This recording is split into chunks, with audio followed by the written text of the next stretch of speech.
Tu ne peux pas être aimé par tout le monde, mais si personne ne t'aime, c'est qu'il y a forcément un problème. Dans cette vidéo, je vais t'aider à résoudre ce problème de A à Z. La première chose à faire pour être aimé par tout le monde, c'est de comprendre les émotions des autres. Un jour, nous finirons tous par devenir des souvenirs. Le plus important, ce n'est pas ce que tu possèdes, mais comment les autres se sentent auprès de toi. Aimer une personne, c'est avoir le désir de revivre ces mêmes souvenirs que votre connexion a pu créer.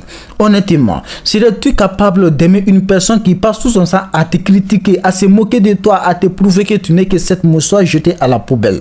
Non, je ne suis pas sûr. Les autres aiment être auprès des personnes qui les font sentir bien dans leur peau, qui ne les jugent pas, qui ne les critiquent pas, qui ne se moquent pas d'eux.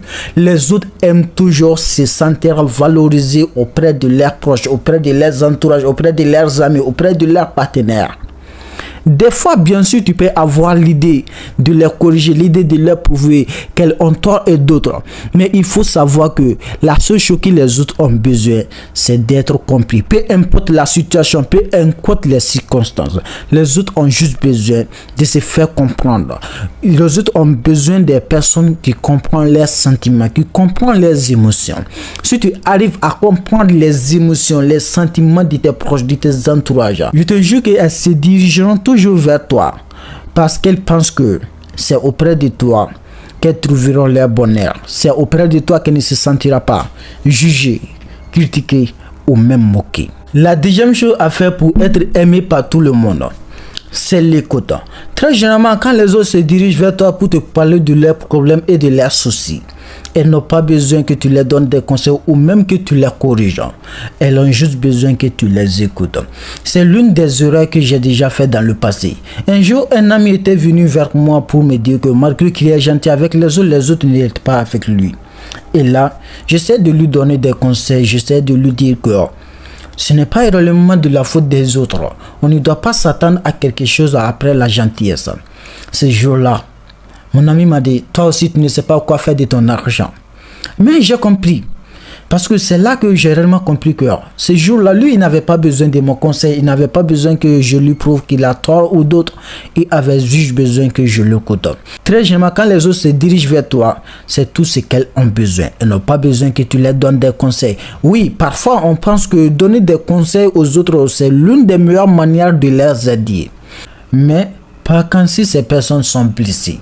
Parce que quand une personne est blessée, tous les conseils que tu lui donneras ne fera qu'empirer la situation, ne feront que agrandir la blessure.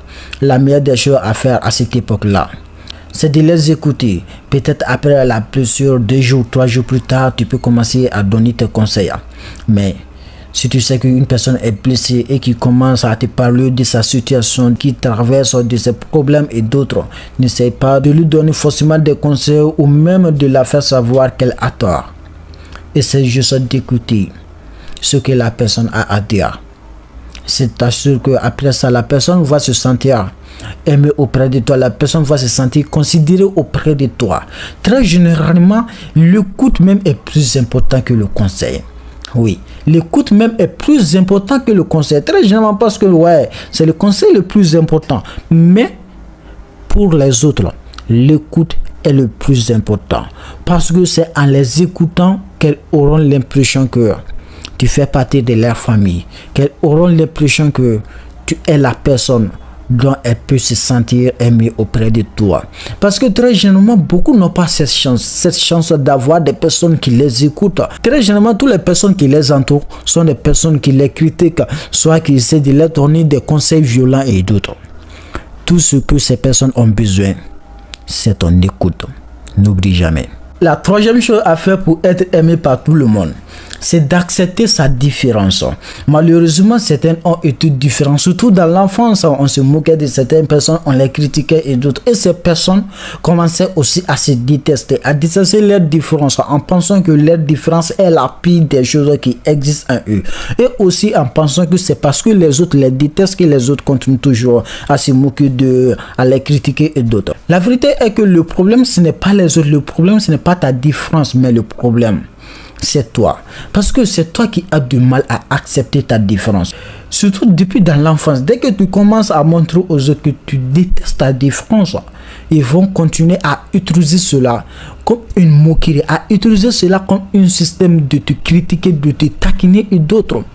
Il faut savoir que la vérité, c'est que accepter sa différence est la meilleure chose qui peut exister chez toi. J'ai jamais vu une personne qui commence à accepter sa différence et que les autres continuent de le critiquer, de le taquiner 2 jours, 3 jours ou même une semaine plus tard. Je l'ai jamais vu. Le problème, c'est que tu as du mal à accepter ta différence. Très généralement, quand les autres te détestent, ils ne vont même pas essayer de jouer avec toi, ni de te taquiner, ni de te critiquer et d'autres. Très généralement, les personnes qui te critiquent, les personnes qui se moquent de toi, sont des personnes qui t'aiment le plus. N'oublie jamais cela. Le plus important, ce n'est pas ta différence, non. Mais qu'est-ce que tu seras capable de faire avec ta différence? C'est ça le plus important. Très généralement, je le dis, ta différence n'est pas un problème. Même si on te prouve que tu es différent, tu ne seras pas comme eux, tu ne recevras pas ta vie parce que tu es différent, pauvre le cœur. Malgré ta différence, elles auront besoin de cette différence pour avoir une vie meilleure. La 4e chose à faire pour être aimé par tout le monde, c'est le maîtrise de soi. Tu peux passer 10 ans, 20 ans, 30 ans avec une personne et un jour la personne va te faire des choses qui vont vraiment te blesser. Mais la meilleure chose à faire, c'est de te maîtriser. Pas seulement pour être aimé par les autres, mais pour avoir plus de contrôle sur toi-même. Très généralement, les personnes qui se maîtrisent impose le respect plus que les personnes qui ne se maîtrisent pas. Mais dès que tu as des conflits, des disputes avec une personne, tu commences à te transformer en démon, en monstre. Forcément, les autres auront peur de toi et ils vont s'éloigner de toi. Là, on ne peut plus parler d'histoire d'amour, d'histoire de t'aimer et d'autres. Parce que là, toi, tu es en train de créer chez les autres la peur. Des fois, il peut même commencer à te considérer comme un fou. Comme très généralement, quand tu te mets en colère, quand tu commences à faire des bêtises et d'autres, on s'en fout. Ce qui t'a mis en colère. Ce qui nous intéresse, la seule chose qu'on se base, c'est ton acte, ce que tu viens de poser. Et on te jugera par rapport à cela. Se maîtriser, tu ne le fais pas pour les autres, mais pour toi-même. Mais dès que tu as des petites disputes avec les autres, tu commences à t'énerver, à te mettre en colère et d'autres, à ne pas pouvoir maîtriser ta colère. Ça, c'est un gros problème. Oui, bien sûr, on ne peut pas supprimer la colère, mais il faut essayer de la maîtriser. Parce que c'est en maîtrisant ta colère qu'un jour les autres vont commencer à te respecter. Parce qu'il faut aussi savoir que on peut dire ses vérités, on peut fixer ses limites tout en maîtrisant sa colère. Ce n'est pas ta colère qui va faire que les autres vont te comprendre. Même si tu es en colère, que tu commences à expliquer tes limites, à les faire savoir que là, c'est mon limite. Voici la vérité. Personne ne va le prendre comme la vérité. Parce que c'est ta colère qu'on va voir. On va te juger à travers ta colère. Le calme est plus important. De 1, tu seras en paix intérieurement. Et de 2, les autres vont comprendre. Tu ne peux rien expliquer en étant en colère et que tu te fasses compris par les autres. Non. On ne peut rien comprendre de toi autant que tu es en colère. Les autres n'ont pas besoin que tu te mets en colère. Des fois, les autres ont besoin que tu te maîtrises. Cela ne veut pas dire que tu te laisses piétiner par tout le monde. Non. Si tu sais que certaines personnes ne te correspondent plus, bien sûr, c'est bien de te fixer tes limites, de vous séparer et d'autres. Mais il faut savoir que peu importe la durée, un jour, vous aurez toujours des disputes et d'autres. Mais la meilleure chose à faire, c'est de créer une vraie communication pour pouvoir vous attendre et aller de l'avant. La 5e et dernière chose à faire pour être aimé par tout le monde, c'est d'être responsable. Peu de personnes sont irresponsables, mais tout le monde veut un responsable. Si tu es quelqu'un qui a du mal à accepter ses erreurs, ses défauts, qui passe tout son temps à jeter la faute sur les autres. Ouais, j'étais en relation avec telle personne, elle m'a fait ceci, elle m'a fait cela, ainsi de suite, c'est de sa faute et d'autres. Alors que consciemment, toi-même, tu sais que c'est de ta faute, tu as fait des erreurs.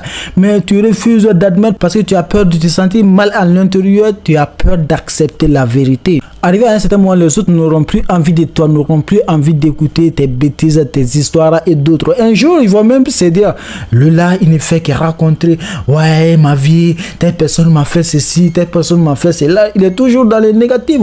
Chaque fois, c'est quelqu'un qui lui blesse et d'autres. Ou même dès que tu commences à avoir une petite dispute avec une personne, consciemment, tu sais que c'est de ta faute. C'est à toi de t'excuser, mais malgré tout ça, tu fais comme si la faute vient de l'autre et d'autres. Je t'assure que désormais, tu ne verras plus cette personne auprès de toi. Il faut être toujours des responsables. On ne peut jamais évoluer dans la vie en étant des responsables, en étant des personnes qui n'acceptent pas ces erreurs, ces défauts, qui ont du mal à demander pardon. Des fois, il faut que vous laissez vos égos à part et commencez à vivre comme un vrai être humain. Oui, laissez vos égos à part. Tu sais que tu as tort, excuse-toi. Tu sais que c'est ton erreur, accepte-le. Et essaie de ne plus refaire ces mêmes erreurs. Tu sais que ça, c'est ton défaut. Accepte-le, prends-le aux bras ouverts. Mais être irresponsable ne t'aidera jamais à être aimé par les autres. Et de deux, ça ne t'aidera jamais à aller de l'avant. Et surtout, il faut soigner votre physique. Même si tu peux changer ma vie d'un seul clic, si ton physique n'est pas soigné, j'aurai du mal à m'approcher de toi. C'est la fin de cette vidéo, j'espère qu'on se retrouvera à la prochaine. Comme toujours, c'était Omar sur votre écran. Tu veux changer de vie? Fais de ta différence la meilleure chose qui existe en toi.